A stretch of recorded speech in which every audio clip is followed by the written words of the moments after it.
இந்த வீடியோ பார்க்குற மக்கள் அனைவருக்கும் வணக்கம். நாளைக்கு ரொம்ப முக்கியமான நாள் தமிழ்நாட்டில எலெக்ஷன் டே. இந்த ஒரு நாளைக்காக தான் எல்லாருமே 3 மாசமா வெயிட் பண்ணிட்டு இருந்தோம். நேத்தோட கேம்பெயின் எல்லாமே முடிஞ்சிச்சு. நீங்கலாம் யாருக்கு ஓட்டு போடணுன்றத ஆல்ரெடி டிசைட் பண்ணி வச்சிருப்பீங்க. ஸோ, அதனால நாளைக்கு காலையில போயிட்டு ஓட்டு போடுங்க. கான்ஃபிடென்ட்டா போயிட்டு நம்பிக்கையா ஒரு மாற்றம் வரணுன்ட்டு ஒரு ஓட்டு போடுங்க. ஆ யார் வந்தா என்ன? நமக்கு என்ன மாறிடும் அப்படின்ற மாரி நினைக்காதீங்க.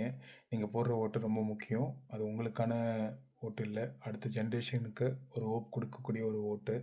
அதனால கான்ஃபிடென்ட்டா போங்க.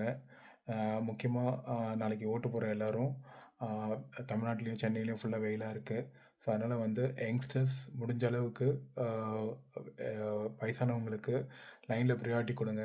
அவங்களுக்கு ஓட்டு போடுறதுக்கு ஃபர்ஸ்ட் ப்ரியாரிட்டி குடுங்க. ஸோ தட் அவங்க சீக்கிரமா ஓட்டு போட்டுட்டு வெயில்ல நிக்காம வீட்டுக்கு போலாம். ஆம், ஓட்டு போடும்போது செக் பண்ணிக்கங்க. நீங்க போட்ட சின்னத்துக்கு தான் உங்க ஓட்டு போச்சா 7 செகண்ட்ஸ் வெயிட் பண்ணி பார்க்கணும் அப்படின்றாங்க. ஸோ அத வெயிட் பண்ணி பார்த்துட்டு செக் பண்ணுங்க. கண்டிப்பா ஒரு மாற்றம் வரும். அந்த மாற்றம் நம்ம மாறுனா மட்டும் தான் வரும். நம்ம மாறாம இங்க எதுவுமே மாறாது. ஆ ஸோ ஓட்டு போடுங்க. எல்லாருக்கும் என்னோட விஷஸ். நீங்க யாருக்கு சப்போர்ட் பண்றீங்கன்றத கமெண்ட்ல போடுங்க. Thank you.